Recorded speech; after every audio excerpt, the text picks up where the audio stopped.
डाला मुझे। हम पाकिस्तान का किस्मत तब्दील करेंगे। आज ये पाकिस्तान और अवाम एक थे, एक हैं और एक रहेंगे।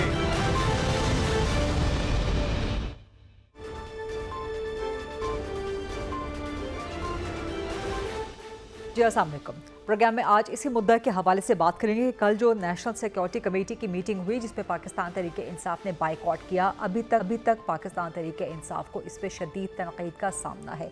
सियासी मुखालफिन तो तनकीद कर ही रहे हैं, लेकिन जो दीगर समाजी हल्के हैं, जो दीगर सियासी हल्के हैं, वो भी पाकिस्तान तहरीक इंसाफ की इस पोलिटिकल चॉइस को शदीद तनकीद का निशाना बना रहे हैं। आज भी हुकूमत वज़रा की विफाक में से, पंजाब में से स्टेटमेंट्स सामने आई हैं, प्रेस कॉन्फ्रेंस सामने आई हैं, जहाँ पे वो आड़े हाथों ले रहे हैं पाकिस्तान तहरीक इंसाफ को। और PTI पे अब एक बार फिर ये इल्ज़ाम लग रहा है कि जहाँ पर कौमी मफादात की बात आती है वहाँ पाकिस्तान तहरीक इंसाफ बाइकआउट कर देती है और अपने सियासी मफादात को बालातर रखती है कौमी मफाद के हवाले से। क्या वाकई ऐसा है कि PTI सियासी मफादात को नेशनल इंटरेस्ट पे फौकियत देती है, और आखिर ऐसा क्यों किया गया या ऐसा क्यों किया जाता रहा है पाकिस्तान तहरीक इंसाफ की जानिब से?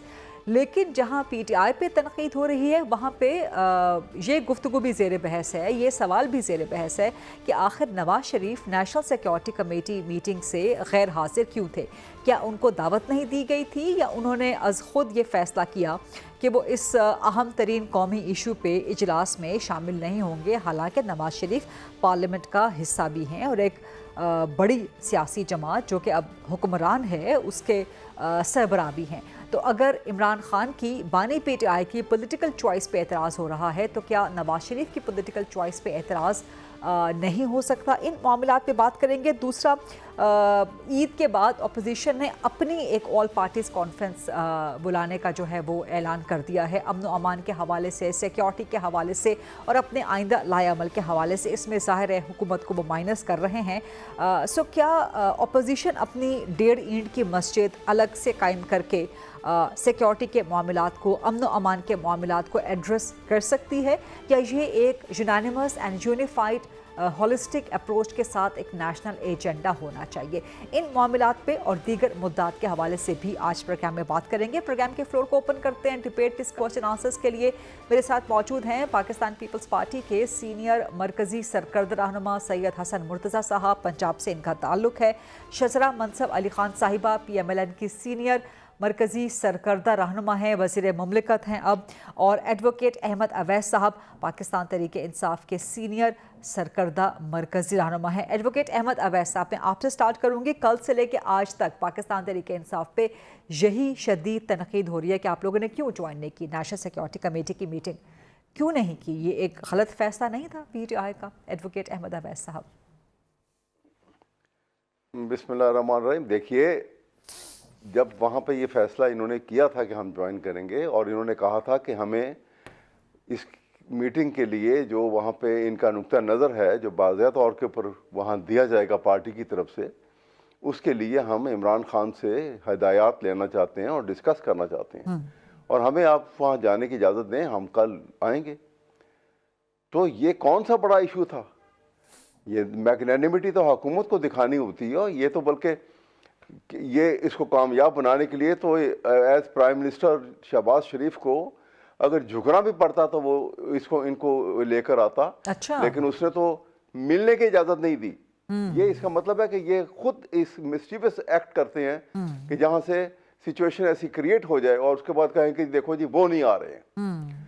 देखें, आपको बताएं कि ये इनकी, और मैं आपको एक बात बताऊं कि शहबाज शरीफ की ये जो जितनी वो डुअल गेम और खेल रहे हैं जिस मुनाफिकत के साथ, उसकी वो कली खुलती जा रही है और खुल जाएगी। एक तरफ तो अफ़गानिस्तान की तरफ से ये एक्ट ऑफ एग्रेशन टेररिज्म की शक्ल के अंदर हो रहा है, और जो वहाँ पे बलूचिस्तान के अंदर जो बलूचिस्तान लिबरेशन आर्मी बनी है उसको भी सपोर्ट मिल रही है वहाँ से। और दिन में कई दफ़ा KPK के अंदर भी अफ़गानिस्तान के जानब से जो वो आके वो टेररिस्ट अटैक करते हैं, वो कई दफ़ा हमला करते हैं और एम्बुश करते हैं, और उसमें हमारा जो है सिक्योरिटी फोर्सेस का भी शहादतें हो रही हैं, ज़ख्मी हो रहे हैं, इनोसेंट लोग भी ज़ख्मी हो रहे हैं और उनकी शहादतें भी हो रही हैं।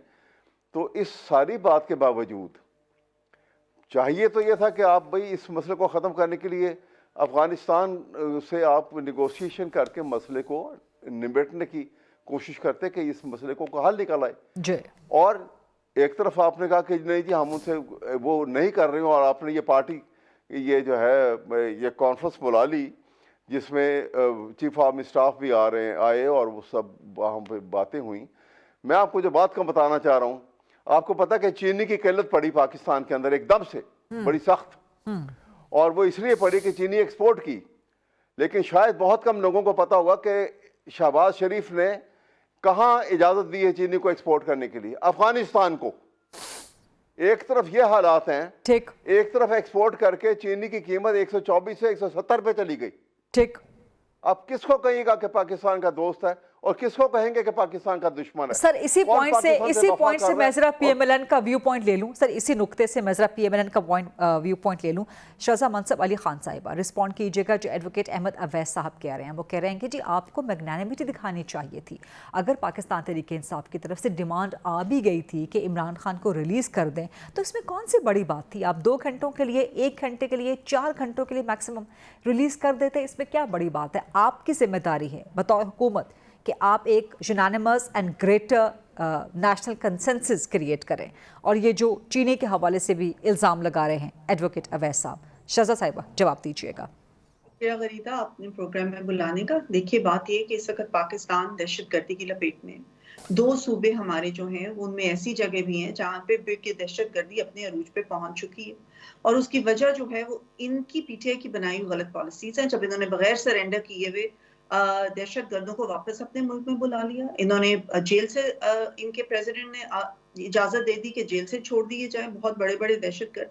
और आज वो दहशतगर्दी जो कि ज़रबे और रद्दुल फिसाद के बाद इस मुमलिकत से खत्म हो गई थी, वो अफसोस का इस वक्त मुकाम है कि दोबारा आ गई। आज हम रोज अपने एहलकारों की शहादतें देख रहे हैं, आज हम रोज सिविलियंस की भी शहादतें देख रहे हैं। आज बेगुनाह लोग जो हैं इस दहशतगर्दी की लपेट में आए हुए, और इतना बड़ा जिस वक्त के एक प्रॉब्लम मुल्क फेस कर रहा है, और उसके लिए एक ऐसी प्लेटफॉर्म जिसको कि हम सुप्रीम प्लेटफॉर्म समझते हैं कि पार्लियामेंट के अंदर एक इजलास बुलाया जाता है जिसमें अस्करी क़यादत भी होती है और तमाम सियासी क़यादतें भी होती हैं।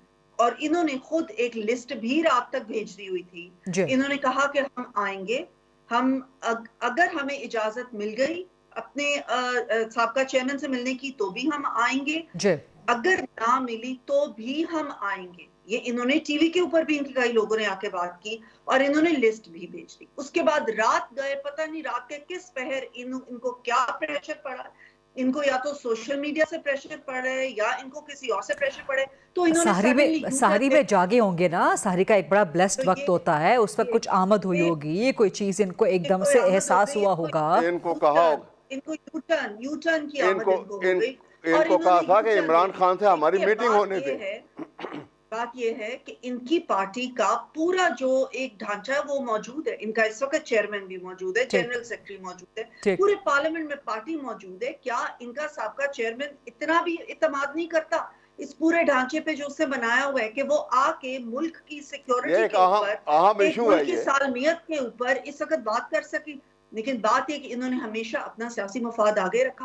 पहले तो हम ये सिर्फ बातें करते थे कि एससीओ कॉन्फ्रेंस हो रही है, उसको अंडरमाइन करने की कोशिश कर रहे हैं, क्रिकेट टीम आई है तो उसको खराब करने की कोशिश करें, जो है फलस्तीन के ऊपर इजलास हुआ ये उसमें भी नहीं आया। तो हम कहते थे कि ये आखिर इनका एजेंडा है क्या, ये क्यों उस जगह पे नहीं आते जहाँ पे मुल्की सालमियत की, मुल्की मफाद की बात हो रही हो। लेकिन आज तो वो वक्त है कि हम रोज अपने जवानों की लाशें उठा रहे हैं, रोज हमारी बहनें और बेटियां जो है वो बेवा हो रही हैं, और रोज हम इस चीज का सामना करें। और आज भी इन्होंने पार्लियामेंट में आना कबूल नहीं किया, उसी पार्लियामेंट में जहां पे वही अस्करी क़यादत बैठी थी जिसको ये रोजाना खतो किताबत कर रहे होते हैं, जहां पे वही अस्करी क़यादत बैठी थी जिससे ये शुरू दिन से कह रहे हैं कि हमने बात करनी है तो इनसे करनी है। ये वही अस्करी क़यादत थी, तो आपने क्यों नहीं आके उनसे बात की? वो वहां पे मौजूद थे आपसे बात करने के लिए। मैं इसका जवाब दूंगा इनको। आप एज बिल्कुल दीजिएगा। वहां पे आप वहां से तनख्वाहें भी लेते हैं, आप मरात भी लेते हैं, लेकिन जिस वक्त इस किस्म की अहम मौजू के ऊपर बात होनी हो, हाँ। तब आपको पार्लियामेंट क्यों नहीं याद आती और आप पार्लियामेंट छोड़ के आप चले जाते। और अब आप कह रहे हैं कि जी हमने को अपनी ऑपोजिशन बनानी है ऐसे चीजों में जब whole of the nation approach के साथ हम चलना चाह रहे हैं, एक नेशनल कंसेंसस पैदा करने की कोशिश करें। बीच में इन्होंने वही अपनी चीज दिखाई कि इनको मुल्की मफाद की से ज्यादा इनको अपना सियासी मफाद प्यारा, मुल्की मफाद से ज्यादा पीटीआई को अपना सियासी मफाद अजीज है। एडवोकेट अहमद अवैसा, बाद में इस पर रिस्पॉन्ड कीजिएगा। मैं सैयद हसन मुर्तज़ा साहब को भी डायलॉग में इंक्लूड करना चाहूंगी। हसन साहब, आप फरमाइए, क्योंकि पाकिस्तान पीपल्स पार्टी का एक सॉफ्ट कॉर्नर मौजूद रहा है पाकिस्तान तरीके इंसाफ के साथ, लेकिन उस सॉफ्ट कॉर्नर के साथ आप हिस्सा हैं मुस्लिम लीग नून की हुकूमत का, उनके इत्तेहादी हैं, उनके हिमायती हैं, जो मर्जी आप इसको कहें। क्या पाकिस्तान तरीके इंसाफ को सियासी मफाद के बजाय कौमी मफाद मद्देनजर रखना चाहिए था, जैसे नून लीग कह रही है, या हुकूमत को मैग्नेनिमिटी दिखानी चाहिए थी, जैसे पाकिस्तान तरीके इंसाफ कह रही है कि आप चंद घंटों के लिए इमरान खान को ले आते पैरोल पर रिहा करके? होना क्या चाहिए था?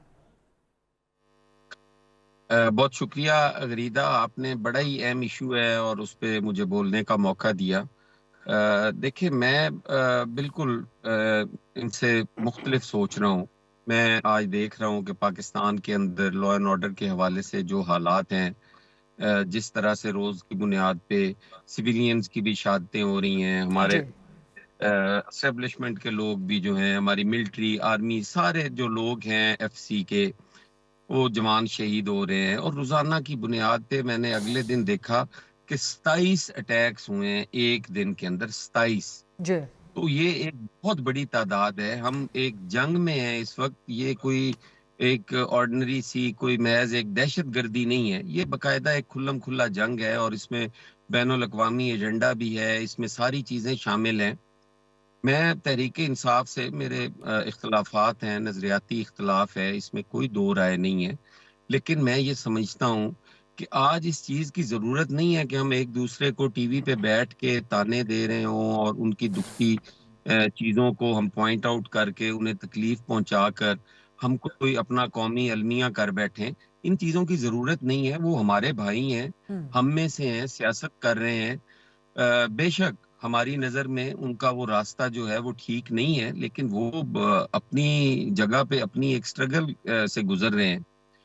उनका जो तकलीफ है वो हमने तो खुद देखी है, हमने वही फांसियों की शक्ल में भी देखी है, हम सड़कों पे भी असैसिनेट हुए हैं।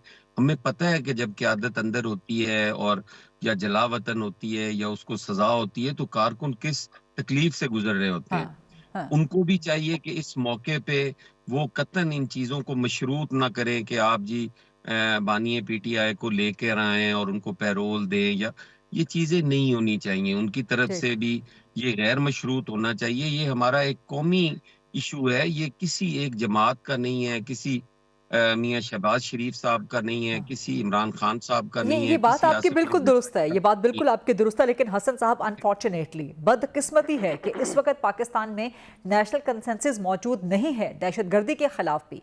पार्लियामेंट की सलामती कमेटी में पीटीआई नहीं गई और पीटीआई ऑपोजिशन अब ईद के बाद अपनी एक एपीसी बुला रही है, उसमें हुकूमत को शामिल नहीं कर रही। तो ये हो क्या रहा है? ये तो बहुत तकसीम है, ये तो बढ़ती चली जा रही है रोजाना की। उसी तरफ आपको ला रहा हूँ कि आपने देखा होगा जब मालाकंड के अंदर पाकिस्तान का झंडा नहीं लहराया जाता था, सूफी मोहम्मद एक एक लाख के मजमे को एड्रेस करता था, अपना एफएम चैनल उन्होंने बना लिया था। वो कहते थे कि हम फौज को नहीं मानते, हम सुप्रीम कोर्ट को नहीं मानते, हम पाकिस्तान के आइन को नहीं मानते, हमारी अपनी हुकूमत है। और वो मारगला की पहाड़ियों तक थे। उस वक्त पाकिस्तान पीपल्स पार्टी की हुकूमत थी, आसिफ अली जरदारी साहब प्रेसिडेंट थे, उन्होंने उस पर कियानी साहब गालबन उस टाइम हमारे चीफ ऑफ आर्मी स्टाफ थे, उन्होंने कंसेंसस किए, तमाम कौम को एक पेज पे लाए और हमने वो दहशतगर्दी के खिलाफ जंग लड़ी। हमने मालाकंड को आज़ाद करवाया, वहाँ पे पाकिस्तान का झंडा भी लहराया, तराना भी शुरू किया और वहाँ पे जो आईडीपीज थे उन्हें बड़ी कलील मुद्दत में वापस जाके उनके घरों में सेट भी किया, वो हालात ठीक किए। ये चीजें जो हैं ये कंसेंसस के साथ होती हैं और हुकूमत इनिशिएटिव लेती है। जिम्मेदारी हुकूमत उस पे जिम्मेदारी आप हुकूमत पे डाल रहे हैं, ठीक, लेकिन हुकूमत में तो आप भी हैं ना। मैं माजरत के साथ मैं हुकूमत को जिम्मेदार इस हवाले से नहीं ठहरा रहा कि मैं उनको गुनहगार कर रहा हूँ। वो भी अपने तौर पे पूरी कोशिश कर रहे हैं। चीज सिर्फ इतनी है कि हमें अपनी अना को खत्म करना होगा, पाकिस्तान फर्स्ट रख के हमें सोचना होगा। ठीक। तमाम घर जो हैं, तमाम स्टेक होल्डर्स जो हैं, वो अगर अपनी अपनी जिम्मेदारियां पूरी करेंगे तो हम अमन की तरफ जा सकते हैं। बिल्कुल ठीक, हम बिना बिल्कुल ठीक। तहरीके इंसाफ के हम अमन की तरफ नहीं जा सकते। हम ये चीज कह रहे हैं कि तहरीके इंसाफ अमन खराब कर रही है, नेशनल इश्यूज पे वो आती नहीं है, बैठती नहीं है।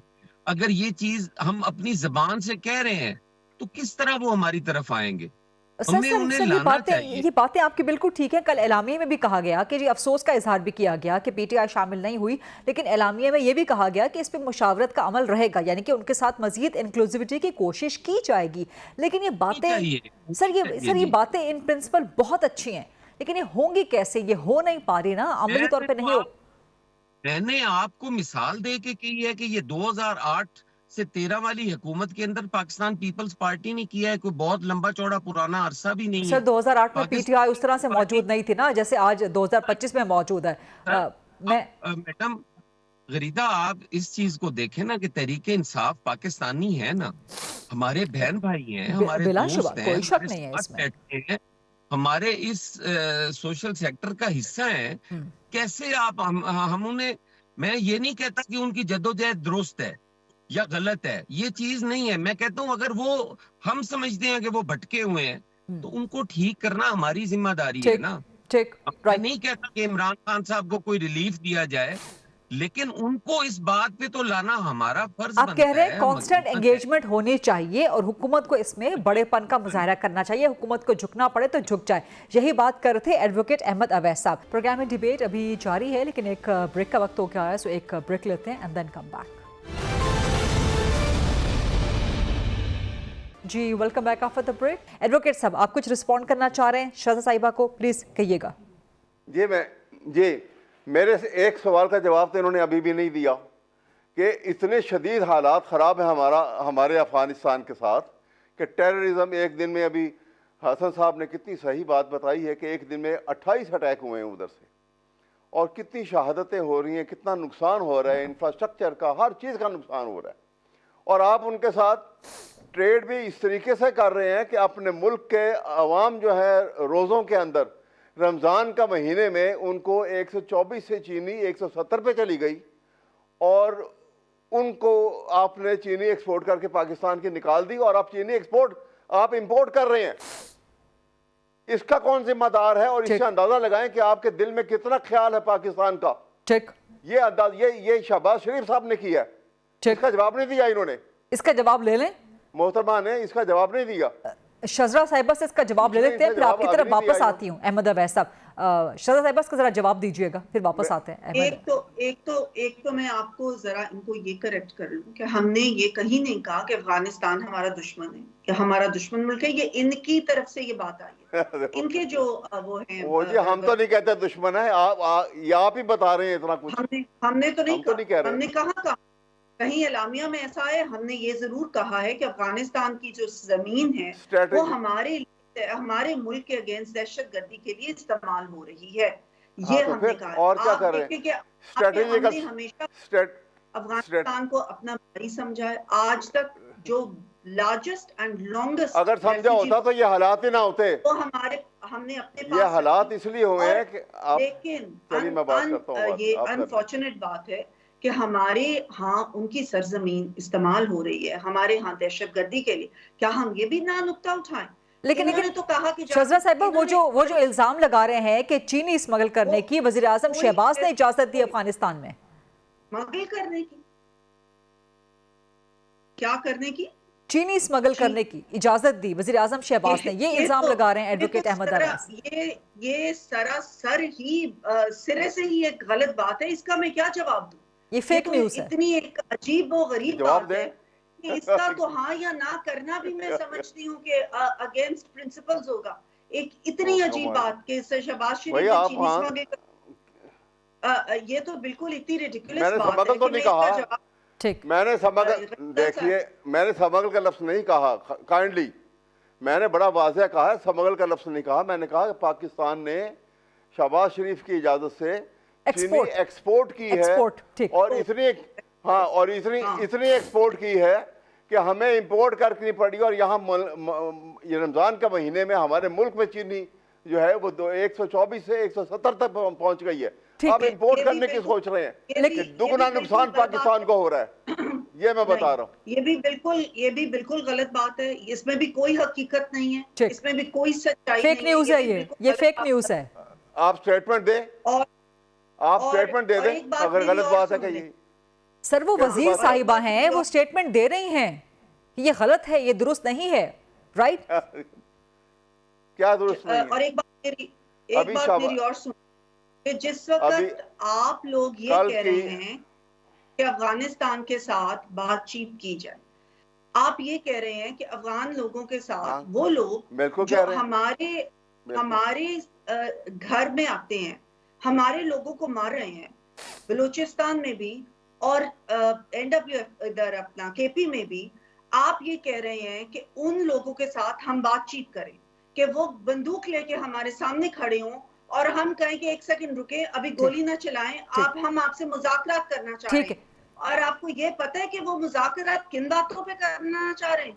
वो क्या उनकी डिमांड्स क्या हैं? आपको पता है? क्या उन डिमांड्स में से एक भी डिमांड ऐसी है कि हम उस पे निगोशिएट कर सकते हैं? शजरा जी, मैं अहमद अवैस साहब से जरा रिस्पॉन्स इस पे ले लूं, उनका टाइम भी था जी। अहमद अवैस साहब, देखिए अभी ये अपनी सेल्फ कॉन्ट्रडिक्शन का शिकार हैं। एक तरफ आप कह रहे हैं कि अफगानिस्तान से हमारे पे अटैक होते हैं, हमारे पे ये सारे टेररिस्ट जो हैं वो उधर से आते हैं, उनकी ज़मीन से लोग आते हैं।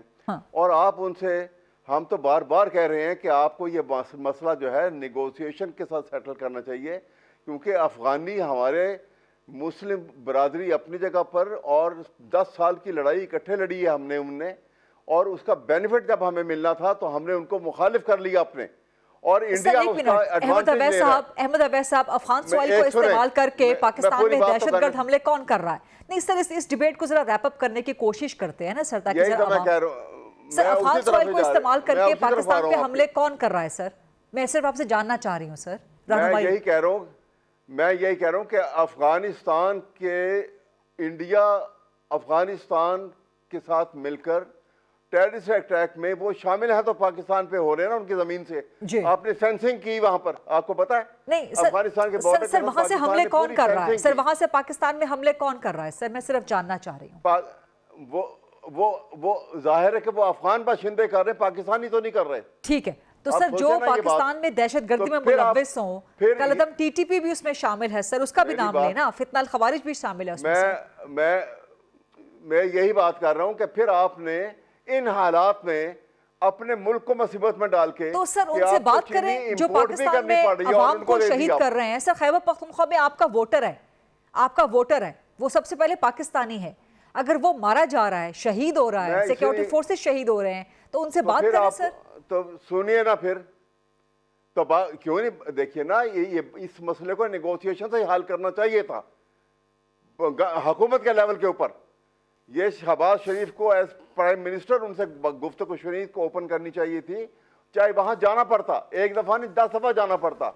इसलिए कि इंडिया इसको जो इस्तेमाल कर रहा है वो इतना खतरनाक गेम खेलना चाह रहा है कि आपका वेस्टर्न बॉर्डर जो है, क्या कलदम टीटीपी से माजी में गुफ्तगू हुई, बातचीत हुई? सर कलदम टीटीपी से हजारहा बार हुई बातचीत और गुफ्तगू, अफगानिस्तान से हजारहा बार बात हुई और गुफ्तगू, लेकिन ब्रीच किसने किया हमेशा टॉक्स को सर? आप नहीं, ब्रिज देखिए ना, उस ब्रिज का आप उसको प्रीमियम दे रहे हैं फिर कि आप उनके साथ एक्सपोर्ट कर रहे हैं चीनी, अपने मुल्क को नुकसान। सर वो कह रही है फेक न्यूज है, शजरा जी कह रही है फेक न्यूज है, नहीं एक्सपोर्ट कर रहे चीनी। वो खुदा के लिए, वो आप टीवी उठा के कल का देख लें, परसों का देख लें, रोज देख लें, चीनी का शोर मचा हुआ है। और शहबाज शरीफ कह रहे हैं कि उनके खिलाफ कार्रवाई करेंगे। ठीक, कि क्यों महंगी कर दी है। ठीक, ये यहाँ मिस स्टेटमेंट दे रही है यहाँ बैठकर। ठीक, आप इसको तस्वीर कर लें इसको। पूरा आप एक वो बना रहे हैं कि जी चीनी एक्सपोर्ट हुई अफगानिस्तान, उसके बाद यहाँ पे महंगी हो गई, ये आप पूरी जो एक स्टोरी बना रहे हैं ना, ये इस तरह से नहीं है। ठीक है, मैं स्टोरी नहीं बना रहा, ये टीवी के ऊपर है, तो बिल्कुल आपके सारे चैनल इसको ले कर रहे हैं। आज जहां पे आपके लोग मर रहे हैं, आप पहले उसका तो जवाब दें। कॉन्ट्रडिक्शन तो आप खुद अपने आप से कर रहे हैं। एक तरफ आप मान रहे हैं कि अफगानिस्तान की ऑयल हमारे लिए यूज हो रही है, हमारे खिलाफ यूज हो रही है।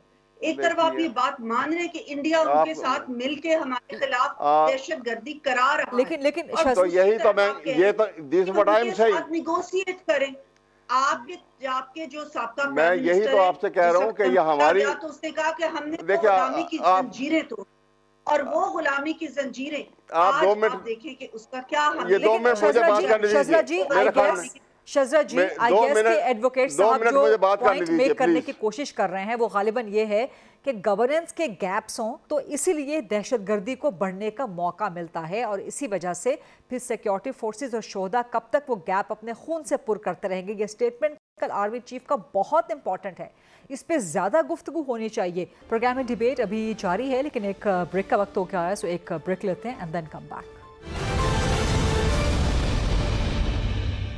जी welcome back after the break. Hasan Murtaza साहब, आप इस स्टेटमेंट से क्या अखज़ करते हैं कि गवर्नेंस के गैप्स हैं, सियासतदानों की तरफ गैप्स हैं, हुकूमतों की तरफ गैप्स हैं, उन गैप्स को सिक्योरिटी फोर्सेस और शोहदा कब तक अपने खून से भरते रहे? हसन साहब देखें, बिल्कुल जिम्मेदारी जो है वो तो सियासतदानों पे ही आती है। अच्छा, अब जो कोताहियां कमियां किसी भी एंड पे रही हैं वो जवाब दे तो बड़ा सॉफ्ट टारगेट है सियासतदान, वो उसी पे ही आती हैं। लेकिन मैं तो इस चीज पे परेशान हूँ कि हमारा इतना सीरियस इशू है और हम चीनी की स्मगलिंग ले दे के बैठ गए हैं। क्या कोई भी वजीर आजम वो चीनी स्मगल करवा सकता है कि चीनी स्मगल कर दी जाए? स्मगल नहीं, एक्सपोर्ट का लफ्ज इस्तेमाल कर रहे हैं एडवोकेट साहब। स्मगलिंग नहीं कही मैंने स्मगलिंग करना बहुत इस्तेमाल नहीं किया। मैंने तो कहा एक्सपोर्ट किया आपने, और अफगानिस्तान को नहीं करनी चाहिए थी, जबकि अपने हमारे हालात ये हैं कि हमने रोजे में रमजान में एकदम से ये मैंने कहा है, मैंने स्मगलिंग की तरफ से इस्तेमाल ही नहीं किया। एडवोकेट साहब आपकी तरफ आ रही हूँ। हसन साहब जवाब कंप्लीट कीजिएगा प्लीज। यकीनन आपने नहीं कहा होगा, लेकिन स्मगलिंग का लफ्ज आता रहा तो मैंने वो इसलिए कहा। देखिए, इंडिया के साथ हम कभी भी दोस्ती नहीं कर सकते, लेकिन हमारी इंडिया के साथ भी ट्रेड चल रही है। अगर हमारा प्याज आता है उनकी तरफ से, टमाटर आते हैं, सब्जियां आती हैं, रोजाना की बुनियाद पे आती हैं। आप अपने हमसायों के साथ ट्रेड को और दहशतगर्दी जी आप नहीं चल रही। हसन साहब जवाब कंप्लीट कर लीजिए। एडवोकेट साहब आपकी तरफ आ रही हूं, जरा हसन साहब रिस्पॉन्ड कंप्लीटली कर लें। मैं मेरी गुजारिश सुन लेना। मैं इस चीज का मैं गुजारिश कर रहा हूं कि अगर हमारे खिलाफ अफगानिस्तान की सरजमीन इस्तेमाल हो रही है तो इसका मतलब ये नहीं है कि हम उनके साथ जाके तो दहशतगर्दी पे डायलॉग करना शुरू कर दें। वो हमारे बच्चे मारते रहे और हम उनसे जाके डायलॉग करते रहे। आपने उनका पायलट पकड़ा, उनको इंडिया को जाकर दे के आए, क्या रिस्पॉन्स मिला हमें? आपने उनके कैदी छोड़े, उनको जेलों से निकाल के भेजा, गुड जेस्चर, क्या उसका हमें रिस्पांस मिला? वापस आपने ला के उनको सेटल कर दिया। आज खवारिज की शक्ल में वो बहुत बड़ा फितना है जो हर रोज की सतह पे हमारे लोगों को मार रहा है। अगर आज भी हमने उनसे निगोशिएशंस करनी है, बैठ के बात करनी है, तो फिर ये जेलों के दरवाजे खोल दो। इन पे इतनी इन्वेस्टमेंट हम क्यों कर रहे हैं? ये तो वो लोग हैं जो कोई एक आधे कत्ल में मुलव्वस होगा, कोई जेब कुतरा होगा, कोई चोर होगा, कोई गाड़ी किसी ने स्नैच की होगी। इनसे हम जेलें भर के बैठे हुए हैं, इनसे निगोशिएशन क्यों नहीं करते? जो एपीएस वाला मामला हुआ, इससे बढ़कर और हमारे लिए क्या अलमिया होगा? आजकल उन्होंने पूरी हमारी ट्रेन जो है वो रोक कर अगवा करके 35-36 घंटे तक हमारे जवान वहां शहीद होते रहे, लड़ते रहे, और उन्होंने उन लोगों को वहां से निकाला। कई हमारे सिविलियंस की जानें वहां पे जाया होगी। क्या हम उनके साथ बैठ के बात करें? क्या हम उस लिबरेशन आर्मी को जो अपने मुल्क के अंदर लूटने के लिए, डाका डालने के लिए आइन को तोड़ते हैं, लोगों को मारते हैं, क्या हम उनके साथ बैठ के डायलॉग करें? इस चीज की एक हद होती है और वो हद गुजर गई है। इस पे जीरो टॉलरेंस होनी चाहिए। वो हमारे दुश्मन है, उनके साथ हमें लड़ना है, और उस लड़ाई में हम अगर अपनी फौज के पीछे नहीं खड़े होंगे तो वो कतई नहीं लड़ सकती। थैंक यू हसन मुर्तजा साहब फॉर दिस क्लैरिटी। बलबूते पे हसन लड़ती है, मुर्तजा साहब, वो तनहा नहीं लड़ सकती। शुक्रिया इस क्लैरिटी के लिए and for being this clear headed. Advocate साहब, देखिए जो बात हसन मुर्तजा साहब कर रहे हैं, सवाल यह है कि आप अब वहाँ के रीजनल पॉलिटिक्स को समझने की कोशिश करें कि है क्या, ये इंडिया क्यों कर रहा है ऐसे। कभी आपने कभी गौर किया इसके साथ कि अफगानिस्तान के हमारे जो रिलेशन थे, अब मैं थोड़ा सा आपको पीछे ले जाता हूँ। आपने 65 की जंग लड़ी, आपने 71 की जंग लड़ी। इन दोनों जंगों में इंडिया के साथ हमारी सख्त लड़ाई हुई और अफगानिस्तान जबकि सोवियत यूनियन था उस वक्त और उसके तसल्लुत में था अफगानिस्तान, इसके बावजूद अफगानिस्तान की तरफ से एक गोली भी पाकिस्तान पे नहीं चली थी, ना कोई किसी ने टेररिस्ट एक्टिविटी की थी। इतना हमारा उन्होंने ख्याल किया था। तो आज ये सूरत हाल क्यों पैदा हो रही है? इसलिए पैदा हो रही है कि हमारी पॉलिसी में वो कंसिस्टेंसी नजर नहीं आई कि हम जहां बेनिफिट लेते अब सोवियत यूनियन को गिराने के बाद, मेरी बात सुने, और इंडिया ने वहां से जो कॉन्सुलेट ऑफिस खोले हुए थे, अब इंडिया का पैसा इस्तेमाल हो रहा है और अमेरिकन इसलाह पाकिस्तान के खिलाफ इस्तेमाल हो रहा है। और ये उन्होंने आज ये सिलसिला इसलिए शुरू किया है। मैं एक सिर्फ आपको बता रहा हूँ कि ये बात इसलिए हो रही है कि हमें वो मगरिब और मशरिक दोनों साइडों से, मशरिक में इंडिया बैठा हुआ है, मगरिब में अफगानिस्तान, वो खतरनाक सूरत हाल हमारे लिए पैदा कर रहे हैं और ये बड़ी तशवीशनास है। यहाँ पे ये आप जंग लड़के नहीं जीत सकते इसको। ठीक है, negotiation is the only answer. Right. Advocate साहब, आपका एक बार फिर रिट्रेट करके आपका व्यू पॉइंट आज आ गया। शजरा जी, जरा इस पर रिस्पॉन्ड कीजिएगा। जो कल आर्मी चीफ ने सियासतदानों के सामने कहा, वज़ीर आज़म शहबाज शरीफ के सामने कहा, बाकी तमाम कैबिनेट के बड़े बड़े लोग वहाँ मौजूद थे, कि गवर्नेंस के जो गैप्स हैं उनको कब तक सिक्योरिटी फोर्सेस और शोहदा के खून से भरा जाता रहेगा? शजरा जी। देखिए, बिल्कुल जो सियासी कुव्वतें हैं, उन्होंने जो सिविल हुकूमतें हैं, उन्होंने भी तो अपना काम करना है ना। जिस वक्त मियां नवाज शरीफ साहब की हुकूमत थी, रद्दुल फिसाद हुआ, अज़द हुआ, उस वक्त हमारी तमाम पूरे पाकिस्तान में दहशतगर्दी फैली हुई थी। सिक्योरिटी फोर्सेस के साथ मिलके जो हमारी सिविल लोग थे, जो हमारी सियासी कुव्वतें थी, और बहुत कामयाब ऑपरेशंस हुए। उन ऑपरेशंस के बाद अब सिविल हुकूमतों का ये काम था कि जो आईडीपीज थे उनको वापस अपने घरों में सेटल करते, जो चीजें तबाह हो गई थी उनको रीबिल्ड करते। लेकिन ऐसा नहीं हुआ। ये होने के बजाय ये हुआ कि हमने दहशतगर्दों को वापस अपने मुल्क में रीसेटल करने के लिए गोया सियासतदानों की नाकामी है, गवर्नेंस के गैप्स सियासतदानों की नाकामी है। अपना देखिए, सियासतदानों को अपना रोल अदा करना होगा और करना चाहिए। सियासतदान यहाँ पे केपी की हुकूमत जो थी वो यहाँ पे नाकाम रही। केपी में बेसिकली जो सारा ऑपरेशन हुआ था केपी में हुआ, लेकिन उसके बाद उन्होंने वो चीजें नहीं की जो इनको करनी चाहिए थी। तो हम आज भी जो कर रहे हैं वो भी whole of the nation approach का मकसद ये है कि सियासी लोग भी और सिविलियंस भी और अस्करी क़यादत भी मिलके आज इस मंसूर को खत्म करने की कोशिश करें।